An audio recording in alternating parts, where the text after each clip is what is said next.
How's your day been? It's been good. It's a little bit of a busy start to the week, but that's all right. How about you? Yeah, it's been good. So, I mean, I'm the one who asked you to interview. Do you know about Eunoia or do you I want me? read into you guys a little bit once you sent your email. It looks like you guys do some really cool work, Thank but you. I'm open to hearing more from like your perspective of like what you guys do and your mission and that kind of thing. Yeah, so Eunoia, I started personally when I was a freshman in high school, so ninth grade. And I started it to kind of create an open conversation from a Gen Z perspective, more than like a lot of articles you find on the internet dealing with mental health is a lot from like a parent's perspective on like, oh yeah, my kid's feeling sad, and then this is like what happened. And but the point of this of Enoya was to say it from a like, from a teen's perspective, from a young adult's, so that I'm, engaging with the audience to someone who's similar to my age, and it's more easier to understand. And like the purpose was to like make, a community where people can, have, feel open to talk about their issues. So we've had people from, India and the UK, and, kind of send in anonymous blog posts and talk about like these different issues that they felt. Like one girl was talking about how her family used to constantly body shame her, and she felt, it felt sad, and like it was hard for her to deal with that. And so, Inoue is like, to it's like it talks about mental health, but also we talk about different things. We have different interviews. This one, for example, we've had a teen gala in the past. Having like I had some of my friends and people I knew come, and they talked about their different issues, and we created this little environment. And after, we had a little like DJ party, and that was kind of, the event. So that's what Inoue is kind of about. That's so great. I love that you're like highlighting the voices of teenagers and Gen Z. That's so needed. Thank you. What about sound mind? Can you talk a little bit about? Yeah, so our mission is to build community and open dialogue around mental health through the power of music. So, kind of everything we do within the mental health conversation, within the mental health space, has to do with music. Mhm. So, we do this in a couple different ways. We have a video series and a podcast series where we interview famous musicians about different mental health topics, kind of really to destigmatize the conversation as well as kind of let people know that they're not alone. When you are growing up, I know like when I was growing up, I was the only one with mental health issues in my family. I didn't really know anybody else with mental health issues, so I felt very lonely and very alone. And so kind of the idea is if you hear an artist that you really admire or that you look up to or that you're a fan of talk about their own mental health, it can help you not feel so alone and maybe even make it so you are willing to ask for help. And we use those podcast series and the video series to direct people towards resources, often the National Alliance on Mental Illness, Mhm. and their free resources across the country. We also go on tour with artists. We just got off tour with the ACEs, where we'll actually bring in community organizations on tour throughout the country to talk to people like in person to connect them into mental health resources, to get them into support groups, that sort of thing. We also use that as an advocacy kind of launch pad. So we'll do petitions around different mental health initiatives in conjunction with the National Alliance on Mental Illnesses, kind of priorities, national policy priorities. So we'll get people involved in that way. We also host an annual music festival for mental health. Mhm. So each year in New York City, we host a big music festival. We bring together a bunch of artists who care about mental health. We bring together a bunch of mental health organizations to table. We do panels on different mental health topics. So it's kind of a big all-day music festival event every year in May for Mental Health Awareness Month. So those are kind of some of the things that we do high level. We do a bunch of other things too, like custom campaigns with people like Kaiser Permanente on social media or with the American Psychological Association. We go into places of employment and put on little mini concerts where we talk about mental health and like these employee assistance program. But everything we do essentially ties together music and mental health. Wow, that's really great. And is it just like a specific genre of music, or is it just like? No, we kind of spanned the gambit. We've worked with everyone from like Gerard Way of My Chemical Romance to like Jason Isbell to Noah Kahn, to really small artists like local NYC artists.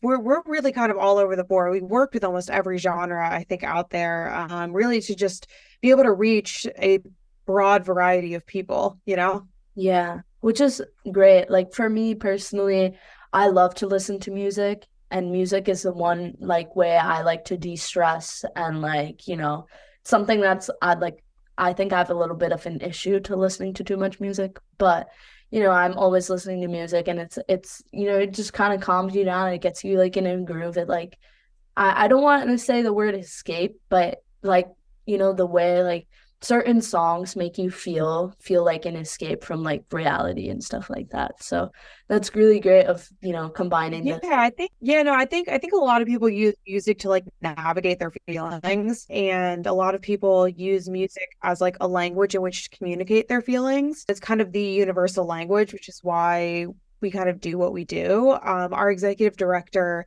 was a musician, was a touring musician who was diagnosed with bipolar disorder, and so that's kind of what inspired him to start the organization to begin with, because he saw how many people around him, himself included, like really resonated with music while they were going through their own mental health journeys.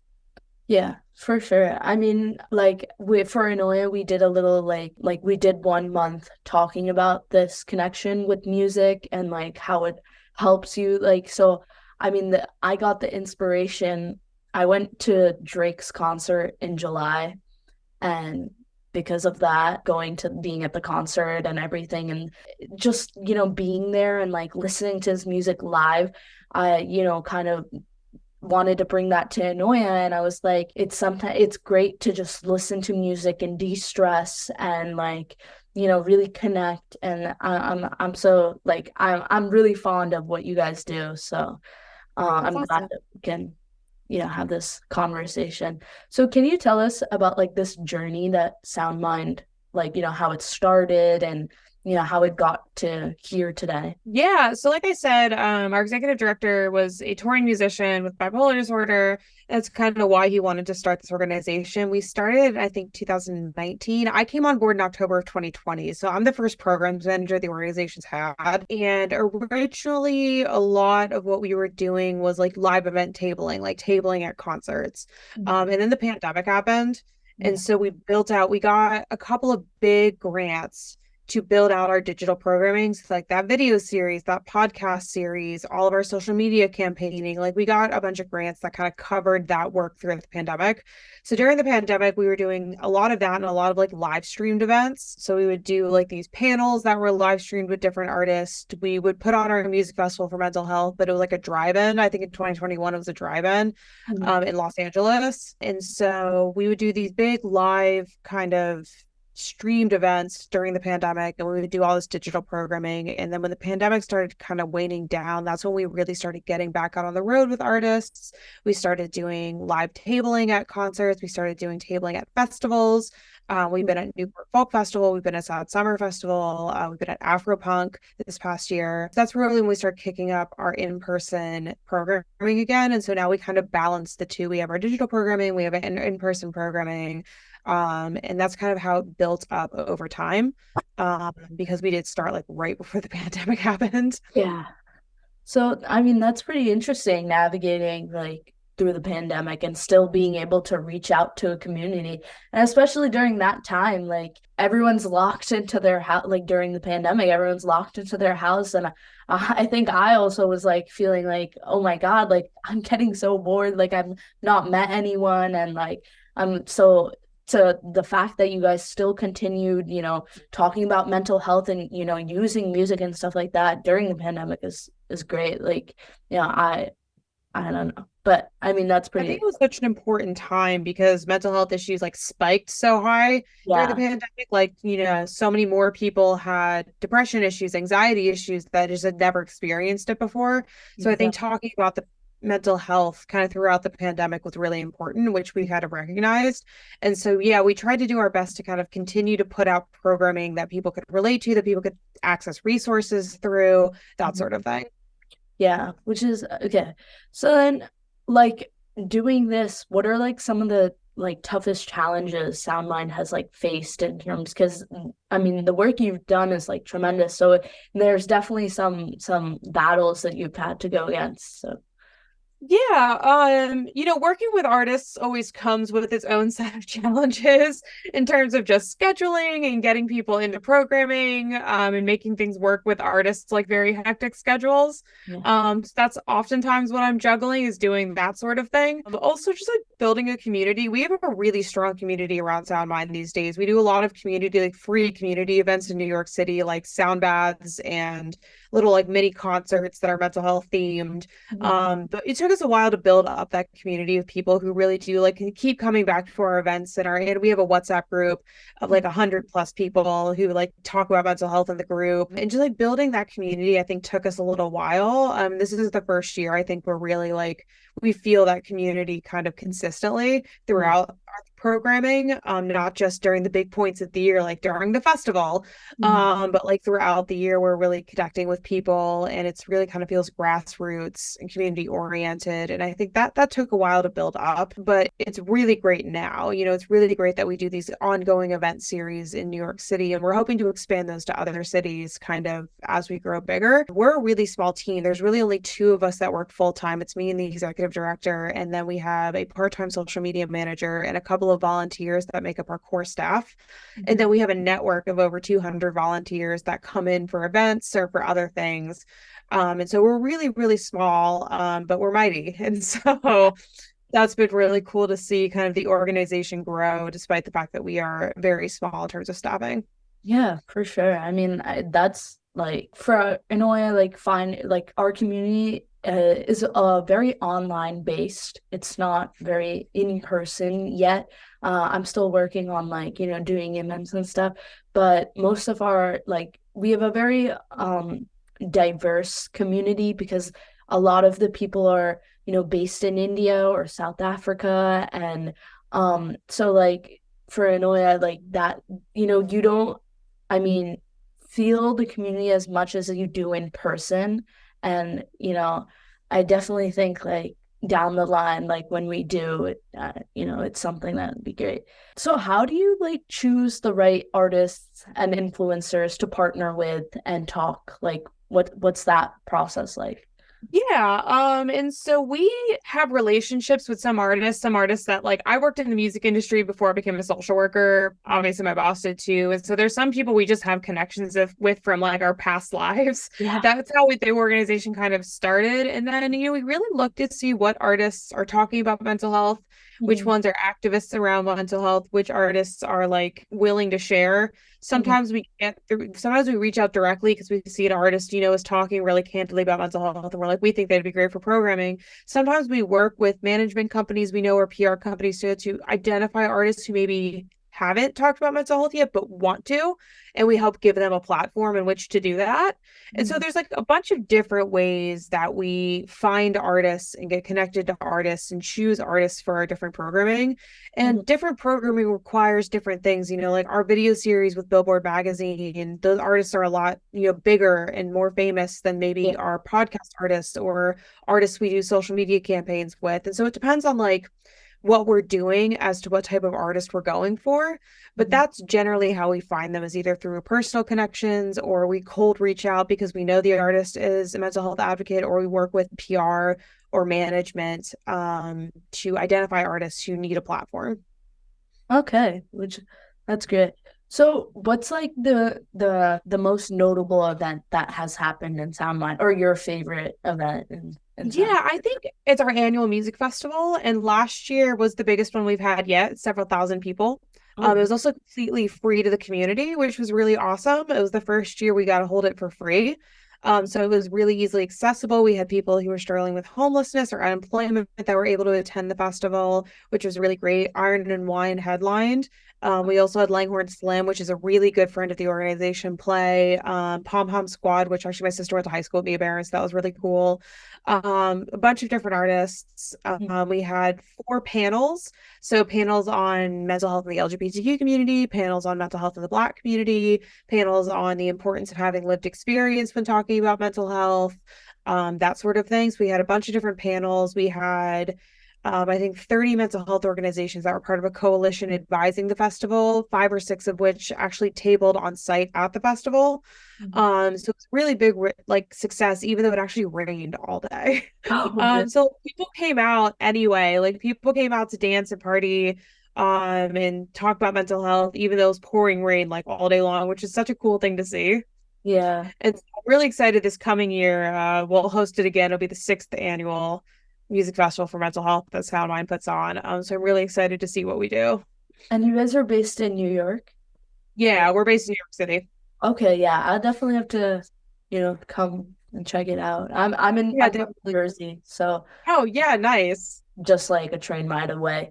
But yeah, that's amazing. I mean, like to see that growth over the past 6 years, I mean, it's probably like pretty tremendous. Like to see how many people did you start out with? And then I think for the first event, it may have been online because of the pandemic, but I mean, it was like small, maybe 100, 200 people, like really small. wow. And we've gotten bigger and bigger every year. And so this year we're projecting, assuming it's not pouring rain again, like hopefully up to 5,000 people. Oh wow. Yeah. That's one. So I mean, so your audience is all over the place or like more older people or It's younger? kind of all over the place. It depends on what artists we're working with at any given time for what the audience is. When we're working with a Gen Z artist, oftentimes we have a lot of Gen Z that's really interested in our organization. If we work with older artists, we have older people. So it kind of just depends. Hmm. In terms of that community I talked about in New York City, it tends to be like 20s and 30s, Hmm. tends to be the kind of target audience there. Okay. But we kind of span the gamut. Okay. Listen. So what are like as being a part of a nonprofit, what advice do you have for other nonprofits, even Eunoia itself, in terms of like expanding and kind of starting in its own way? Yeah, I definitely think building that community was one of the most important things we did. Like I said, it allowed us to recruit a bunch of volunteers. We have a volunteer network of over 200 people, which our events wouldn't be possible without volunteers. I mean, our music festival alone takes like 60 volunteers day of to execute. Hmm. And so we wouldn't be able to do a lot of what we do without our volunteer base just because our staff really isn't that big. And we just don't have the budget right now to bring on more actual paid staff. And so cultivating that community where people are passionate about what you do and they're excited about what you do and they want to help you, Hmm. that's, I think, the most important thing that we've done as an organization. Yeah. And like I said, that took a lot of years to kind of create and maintain. Yeah. It's definitely been important in terms of expanding our in-person programming, Hmm. um, and really kind of touching people in that in-person way, not just digitally. But digitally is a really great place to start. I mean, that's essentially how our organization started because it had to, because we started around the pandemic time. We've been able to build a great online community that's really diverse, and kind of spans the gambit of, where people are from and how old they are and what their ethnic background is and all of that. So that's been a really great way to kind of cultivate community online, which has garnered a lot of support for the organization. And so that's, putting some effort into the digital programming if you're not ready to go in person yet. I think really makes a difference, especially post pandemic. People are so much more plugged in. Yeah. Um, and so there's definitely like big opportunity there. Hmm. Yeah, that's a good advice. Um, so for these events that you guys host, do you guys like fundraise for these events or like how does like Yeah, so money comes in a couple of different sources. Some is grants. A lot of it's grant. A lot of what we do is grant funded. Mhm. We've got a bunch of different grants from a bunch of different organizations like Alchemies, and Tish, Illumination Fund, and we have a bunch of different grants. So Mhm. a lot of our programming is grant funded. We also have sponsors for certain events. Like we just got signed a sponsorship deal with Kit NA, which is a non-alcoholic beer company. Oh, And they'll sponsor like 5 events in 2024.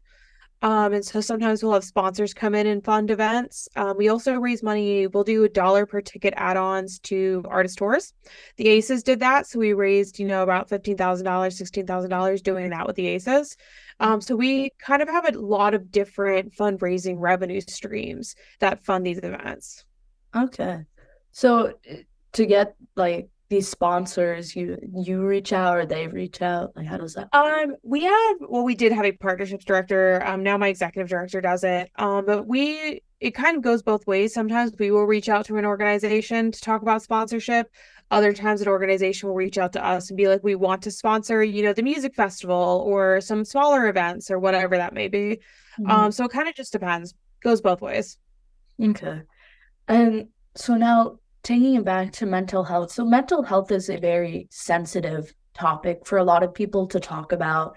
And how does sound mind deal with that? Like how do you talk about such a sensitive topic among thousands of people and hundreds of people? How does that work? We help train the artists when it comes to what they talk about on stage. We help walk them through what they should say, give them talking points. Like we help them craft kind of Mhm. what they're going to say. So that's part of it. We also oftentimes the people who are moderating our panels or our podcast, they are trained professionals. So, like I'm a licensed social worker. We have a psychologist, board certified psychologist who runs our podcast. Mhm. Our panels feature social workers, psychologists, licensed marriage and family counselors, that sort of thing. So we have trained professionals that kind of moderate a lot of these conversations, which allows us to navigate difficult topics. Mhm. But a lot of what we're doing is we're trying to destigmatize the conversation point blank. And so, we let artists kind of say their piece and say what they want to say. And, if they, we make sure they don't say anything like truly offensive. But for the most part, we kind of let them talk the way they want to talk about their own mental health because it's their lived experience. Yeah. We really want to honor that language. And so that's kind of how we moderate, like comments and that sort of thing on our social media. We make sure, everything is kind of on the up and up. But we have licensed professionals that kind of deal with that and do that, which is how we are able to moderate those conversations. Yeah, which is, I mean, I only asked, so Eunoia, recently I had my friends and we did a little bit of a podcast, and it was like the point of this podcast was to create, like, to have open conversation. So we talked about, like, my friend, he talked about, coming from Venezuela to here, and that like cultural difference and how people would make fun of him and like this and that. So for us, I think it was a little bit difficult. We had to cut out a little part, some parts, because we're like, oh, maybe we can't say that. And you give up a good point saying that like we need to kind of destigmatize this, like, mental health, obviously keeping everything respectful, but not making it so much of a taboo to talk about these problems. And, I mean, that's, kind of what I think both Eunoia and Sound Mind, correlate on, because it's difficult to kind of, yeah, I mean, it's hard to talk about, but it's also even worse if you don't acknowledge what's going on. So, Yeah, uh, no, absolutely. We really want to make it so everyone is comfortable talking about their mental health. So what advice can you offer about engaging young people in mental health conversations more than adults? We use a lot of like social media as leverage. Like we use TikTok. We went viral on TikTok a couple of years ago. We have a pretty decent TikTok following. And so that's how we reach a lot of young people with our content, is like via TikTok. Mhm. We also just work with younger artists. We work with people like Samia, or Pom Pom Squad, or like these Gen Z artists, Grandson. Mhm. We work with these younger artists where they draw a younger crowd. Yeah. And that way we can kind of speak with young people one-on-one, and we can speak with young people as a group, and young people can kind of get that mental health message Mhm. because they're already fans of like whatever band we're working with. Mhm. And so those are kind of the main two ways I think that we engage, people, 15 to 20 or whatever it is. Yeah. Okay. That's TikTok is, I mean, I'm on TikTok too, so I guess Yeah. you're not wrong with the with yeah. Is there anything else you would like to add or say anything to the I viewer? don't think so. I mean, that's kind of a story of us, and what we do. But yeah, if you have any other questions, I'm happy to answer. I think you hit all my points. I mean, Soundmind seems incredible. Like I definitely, I think you're the next in May, the next concert, I'd probably be there. Yeah, definitely let me know if you're coming. I'll find you and say hi. but it's just it's crazy, like that you had this idea of connecting music and mental health. I don't know. I feel like I've been saying this so many times, but music is like a secret passion of mine. I like to DJ a little bit on the side. So like it's really great that you're, combining two of my passions. And yeah, is I mean, thank you so much for Absolutely. doing this interview. I appreciate it a lot, and people definitely, when they see this, will definitely appreciate it too. I think you gave some valuable points. Yeah. Yeah, absolutely. Thanks for talking with me.